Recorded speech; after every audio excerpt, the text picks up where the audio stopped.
Chers amis, un des bienfaits du temps d'épreuve que nous traversons est la redécouverte de la communion spirituelle. Le pape François lui-même l'a évoqué. Dans son sillage, beaucoup de prêtres, de paroisses, de diocèses, de communautés en ont annoncé à nouveau la beauté pour venir en aide à tous ceux qui, privés de l'Eucharistie, souffrent profondément de ne pas pouvoir communier. Qu'est-ce que la communion spirituelle ?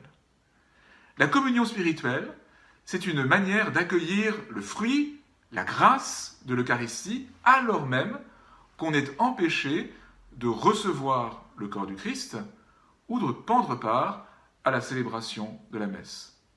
Ce n'est pas une relativisation de la messe comme telle, parce que le désir de participer à la messe et de communier sacramentellement fait partie de la dynamique qui permet la communion spirituelle. C'est au contraire un acte de foi en la force de l'Eucharistie qui dépasse dans son rayonnement les conditions immédiates de sa célébration. Comment vivre la communion spirituelle ? Un peu comme on vit la communion sacramentelle. En s'y préparant par l'ouverture de son cœur, en écoutant la parole de Dieu, en particulier l'Évangile, en faisant mémoire à l'intime de l'âme de la mort et de la résurrection de Jésus, en rendant grâce pour l'offrande de la vie de Jésus, en vue de progresser dans l'amour et le témoignage. Il existe de beaux textes de prière qui peuvent accompagner cette démarche. Un moine du XIIe siècle, Guillaume de Saint-Thierry, résume cela de façon très suggestive. Si tu veux vraiment, à toute heure du jour et de la nuit, tu trouveras la grâce du sacrement à ta disposition.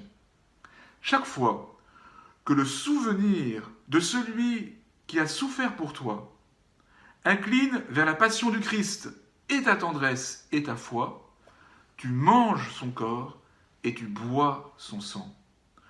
Aussi longtemps que vous demeurez, toi en lui par l'amour, lui en toi par l'opération de sa justice et de sa sainteté, tu comptes comme partie de son corps et comme l'un de ses membres. Guillaume de Saint-Thierry souligne de façon très éloquente et très importante que la communion spirituelle, comme la communion sacramentelle, nous unit et au Christ lui-même et à son corps qui est l'Église. Je vous encourage vivement à vous exercer à la communion spirituelle. Cette dynamique intérieure vous nourrira aujourd'hui et renouvellera votre vie eucharistique le jour où nous pourrons, dans la joie, reprendre le chemin de nos églises.